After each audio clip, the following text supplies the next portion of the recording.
So when we are using hypothetical reasoning, or we are getting a first impression of something and we want to think a little bit more deeply and carefully about something that we have some sort of prejudgment about, Bayesian inference can be very helpful in that process. So the purpose of this video is to review what it is and to demonstrate its usefulness in checking our stereotypes and checking our anchoring and first impressions and biases. Bayes inference Bayes theorem is useful for updating our beliefs. I'm going to share a little bit about. I'm going to give a couple of examples about that will exhibit what that looks like. The first one that I want to have a check on is a fairly common. I don't know. Many of us are aware that that smoking elevates the chances of developing lung cancer. So I'm gonna have a look at that, and I want to start with a little bit of a naive response to that idea, and then share how it can become a little bit more nuanced, a little bit more accurate, a little bit more responsible. So what I've got here is this box on the left, and it captures two categories. The S is for smokers, the L is for lung cancer. So smokers with lung cancer. And we can look this up. The approximate number of smokers who have lung cancer is 200,000, at least in the United States. 200,000 smokers with lung cancer. So the naive response to that, and oftentimes our brains will do this. Our brains will say smokers have lung cancer, and that's oftentimes just the snap judgment that our brains make much of the time as we go about our days. And enough of the time, there aren't any major consequences to getting this wrong. It can kind of help us get through life. But most of the time, when we make these snap judgments, they are mistaken in some way. So to respond and to counter this this initial naive view, we can ask a few questions. And these sorts of questions go all the way back to ancient kinds of philosophical reasoning and inquiry. And one of those is, well, are there any exceptions to this? Right? So we've said smokers have lung cancer. Are there some exceptions? Are there some counterexamples? And we'll see that in a second. Are there smokers, for example, without lung cancer? Right? And you might imagine, of course, there are. Is there more context that could be added to this connection that we already understand between smokers and lung cancer? This connection we've already apprehended. So we can point out some smokers don't have lung cancer. So we'll represent this with not L. So in logical notation, oftentimes this little kind of crooked or bent negation is a logical negation. It doesn't mean opposite, or it doesn't mean negative as in like a negative number. Rather, it means not that. So not L. So smokers that do not have lung cancer. Let's make a box for that. And notice it's the same column as smokers, so we're still talking about smokers, but now we're adding another category, smokers without lung cancer. And again, we can look this up. The number of smokers minus in the United States minus the number of smokers with lung cancer is going to be this number of smokers without lung cancer. So that number is going to be a little over 28 million people without lung cancer. So we can see some smokers don't have lung cancer, right? So that can help us put into perspective our initial naive connection to say that smokers have lung cancer. Well, okay, some smokers don't have lung cancer. And I think you can already see how this is a helpful way of offsetting stereotypes or biases or first impressions or jumping to conclusion about groups of people or really groups of anything. I hope you can also start to see how this is very useful for scientific reasoning, for hypothetical thinking, suppositional logic. All right, so also, some smokers don't have cancer, but also we can notice some non-smokers have lung cancer. So here we're making another box, another category. What about non-smokers who do have lung cancer? And there are some people who don't smoke, are non-smokers, and yet have lung cancer. And the numbers for that, approximately 30,000 Americans. Primarily my research and the approximations that I've looked up have to do with are all in the United States. So 30,000 smokers, 30,000 non-smokers with lung cancer, right? So you can see these different categories, these boxes. Smokers with lung cancer, smokers without lung cancer, and non-smokers with lung cancer. Right? So these are important things to contextualize our initial connection between smoking and lung cancer. And then, of course, the fourth box is just going to be everybody else who is neither a smoker nor who has lung cancer. Now, this may seem like a trivial category, like it's not unimportant, but it actually is quite important, as we'll see, again, to put things into perspective and to add context to the initial impressions that we had, had harbored. All right, so let's have a look at a little bit more detail about another way of visualizing Bayesian inference. So I'm going to use a case. And this is, I know a couple people who have a pit bull, and probably some of you do as well, or you've been able to interact with a pit bull. And of course, pit bulls, as we know, have a reputation. There's a cute series of memes that have these alternative nicknames for animals, and one of them for the nickname for a pit bull is murder dog, right? So they have this association with with being rather violent, and with acting out against human beings, and in some cases killing people. Okay, so given that impression, let's make a category for that. This is the box that will represent all dogs that are killers, right? So our question is, given a dog that is a breed of pit bull. Now, I'm saying breed of pit bull because I'm going to use the letter B rather than P to refer to them, and you'll see why in a moment. It just avoids some confusion that will occur later. All right, so here's a box of all the dogs that are killers, and some of them are the breed of pit bull. So some of them are pit bulls. Okay, and notice that in that box, the majority of dogs who have killed are pit bulls. Now, our first conclusion, our naive conclusion will be, well, if it's pit bull, then it's a killer, right? It's a killing dog. All right, well, once again, that's the naive impression. We have to remember that there are dogs that have killed, that are not pit bulls, right? We have to remember that to put things into context. So instead of saying if it's a pit bull, then it's a killer dog, well, we need to modify that right off the bat to say that if it's a pit bull, then it's possibly a killer dog. That little diamond is a symbol in modal logic that represents possibility. So if it's if it's a pit bull, then it is possibly a killer dog. All right. Well, we can also look up the numbers. I happened to look up the numbers, and you can check my sources, but it's not actually that important what the exact numbers are. But what I found is that in 2023, 57 human deaths were caused by a pit bull, and 16 human deaths were caused by a dog that is not a pit bull. Right, so we've got 57 to 16. That's the ratio of pit bulls to non-pit bulls, dogs that have killed human beings in 2023. Okay, so if it's a pit bull, then it's possibly a killer dog. And here's one of the possibly naive impressions that we might have, even if I'll mention this, and even if your brain says, well, no, that's a mistake. Good on you because you've caught that. Much of the time, our brains will just go ahead and draw this conclusion, and that conclusion might be, and it's a false conclusion, that the probability that a dog is a killer, given that it's a pit bull, is 78%, because 57 is 78% of this total, which is out of 73. So this total of all the dogs who have killed, 78% of them were pit bulls. So we might say, since 78% of the killer dogs in 2023 were pit bulls, then if you're given a dog is a pit bull, well, is there a 78% chance that it's a killer? That's a huge mistake, as we'll see in a moment, right? But you can see how, again, we can make this mistake quite easily, right? If 78% of dogs who have killed are pit bulls, we can, again, erroneously we'll say to ourselves, or our brains will trick ourselves into thinking, well, if it's a pit bull, then it's got a 78% chance of being a killer dog, right? Okay, now, remember those earlier questions. Are there counterexamples?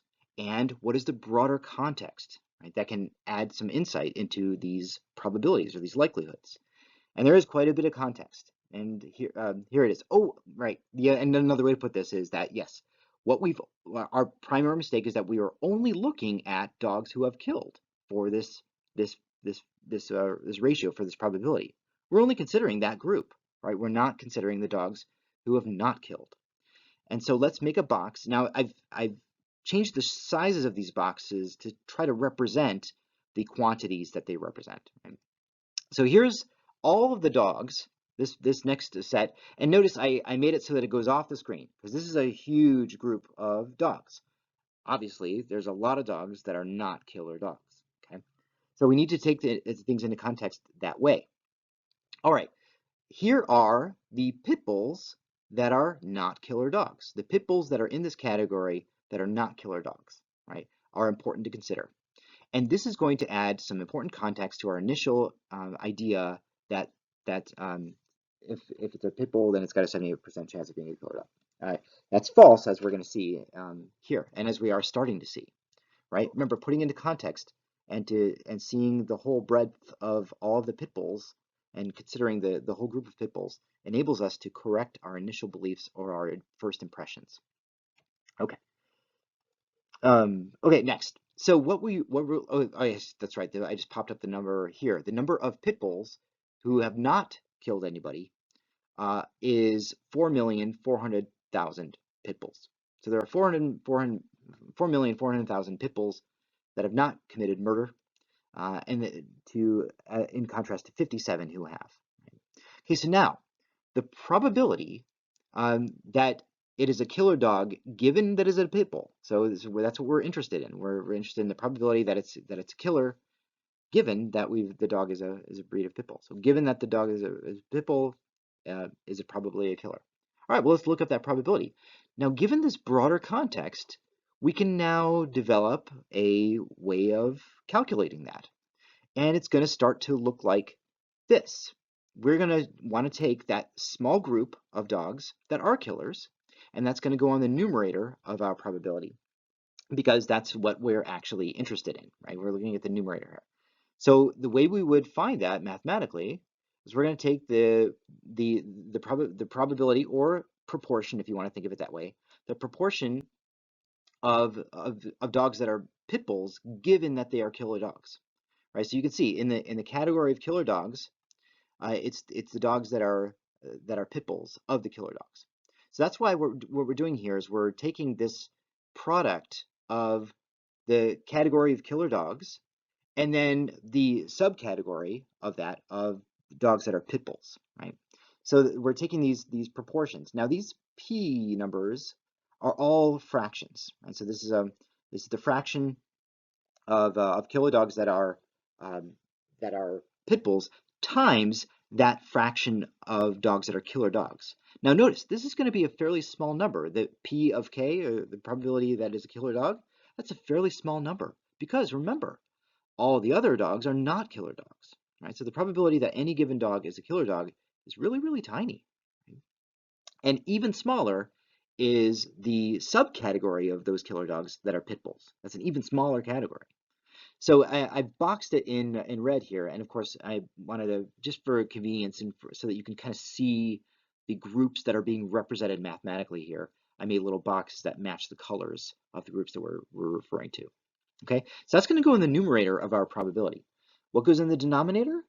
Well, out of all of these other pit bulls that are out of all the pit bulls altogether. And really what we want to do is we want to combine, yeah, all the pit bulls. So the proportion of dogs that are pit bulls goes in the denominator of this proportion of this probability. Now I want to point out a little bit. P of B is actually the sum. It's the combination of that subgroup on the left, that is the proportion of killer dogs that are pit bulls, and the proportion of killer dogs, or of non-killer dogs that are pit bulls.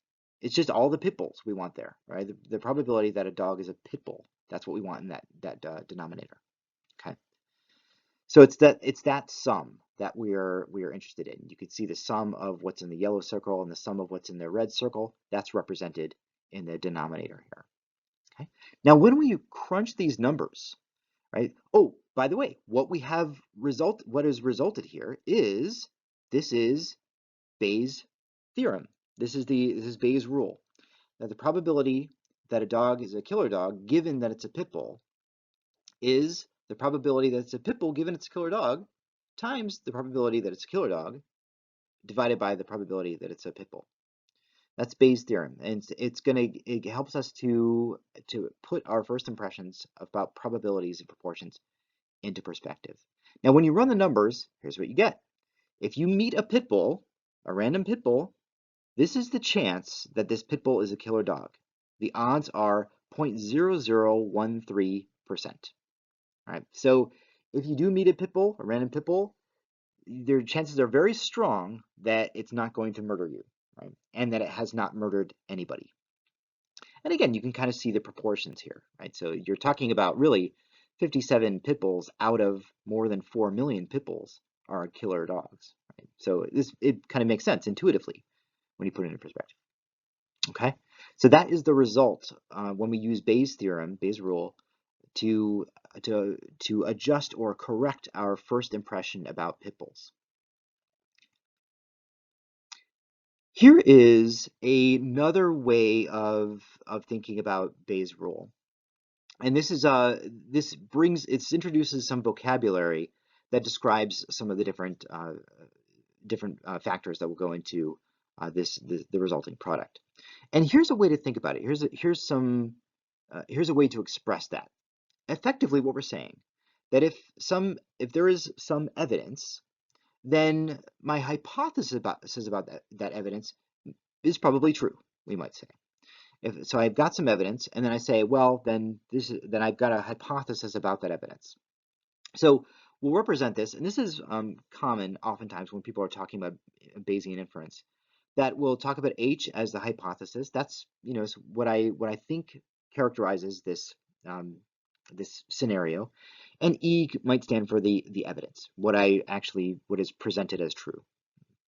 Okay, all right, so our steps might be first that H is true, the hypothesis is true in general, some percentage of the time.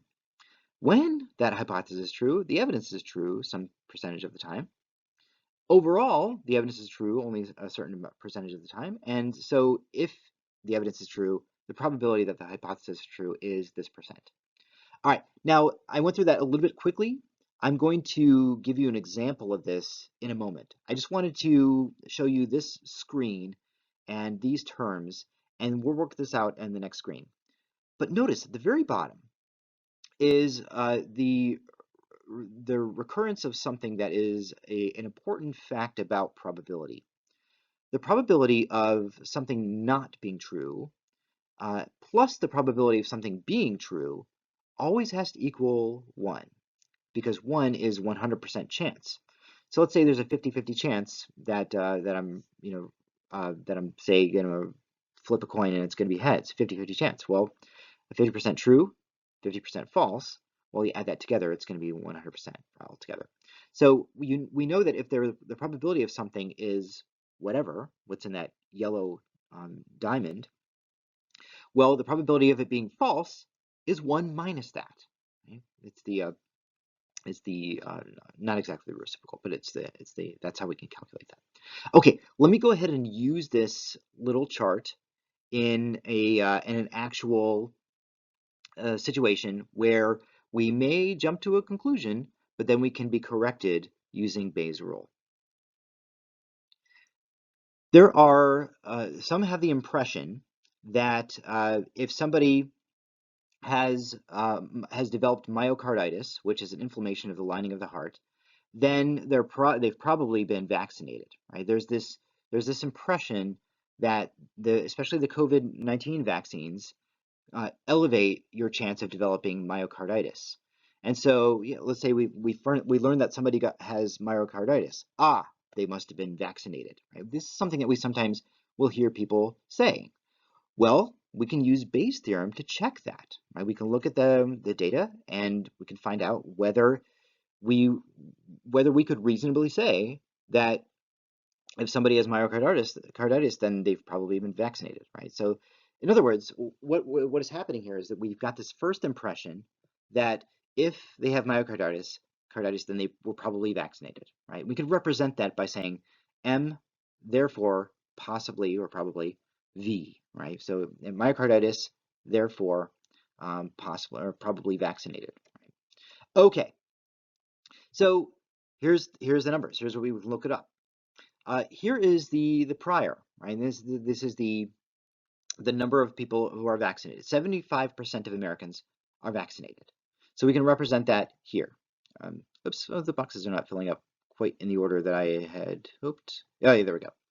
So, oh, right. So notice in the vaccinated category, it's bigger than the unvaccinated category. That's because 75% of Americans are vaccinated for COVID-19. Now, this includes, there are some variations that we could be interested in if we were to study with a little bit more nuance. That varies from one state to the next. It also varies for age groups, so other demographics, and so forth. But by and large, 75% of Americans are vaccinated, which means 25% of them are not vaccinated. And you can see that represented in these boxes. Okay, another thing that you can learn through research by learning through some public health data available in the CDC or almost anywhere where people are collecting data that's related to negative outcomes and vaccination, but also negative outcomes and infection with COVID-19. You can find out about 0.01% of vaccinated Americans have developed myocarditis. Right? So about 1%. So so notice see the green at the bottom of the V category, right? That is supposed to represent 0.01% of that box, right? So of the vaccinated Americans, 0.01% have developed myocarditis, right? So still fairly small number, but then again, it may be that remember, we're starting with this person has myocarditis. So we're starting in that green category, in that little green box. So would it be reasonable to say that if somebody is in that green box, if somebody has myocarditis, then they probably have been vaccinated? Would it be reasonable to say that? Okay, well, again, 0.01% of vaccinated Americans have developed myocarditis. Okay, well, let's put it in perspective. Of vaccinated and non-vaccinated, when we're thinking about all Americans, well, we can look up and find out that 0.07% of all Americans, vaccinated or non-vaccinated, have developed myocarditis. So we can see that, like visually, you can already see that there's a higher proportion of the non-vaccinated who have myocarditis. Now, does that necessarily balance out, considering that there are more people who are vaccinated than there are unvaccinated? Does it balance out? Is it the case that you could say, there's a 50-50 chance now? I ask with a question. And well, you can use Bayes' rule to find out. If an American has myocarditis, then the probability that he's vaccinated is actually a little bit more than 10%. Which means if somebody has myocarditis, the probability that he's not vaccinated is a little over 90%. So we could safely say that if somebody has myocarditis, they're probably not vaccinated, right? Now, one of the reasons for this is that, and Bayes' rule, this is also something that's valuable to point out, Bayes' rule does not actually tell us about causation, but it does tell us about correlation, right? It certainly does tell us about proportions in groups. And this always will suggest that there is some reason why there are these differences. There's a statistical significance much of the time between these differences, but it doesn't really say anything about the cause. Right? But of course, we can't notice it. Now, of course, in another literature, you can learn easily that that COVID-19 itself, actually getting infected with COVID-19, causes myocarditis at much higher rates than the vaccine, significantly higher rates than the vaccine.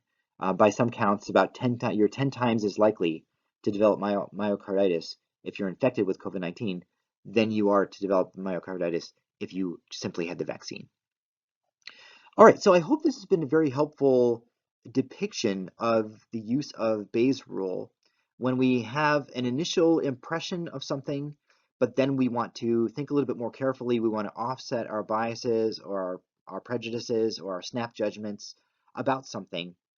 And instead of jumping to conclusions, we want to try to contextualize things with more information, with more data that will enable us, using this important rule related to proportions and probability, to correct our beliefs, to update our beliefs so that our understanding of the world is closer to what's actually true.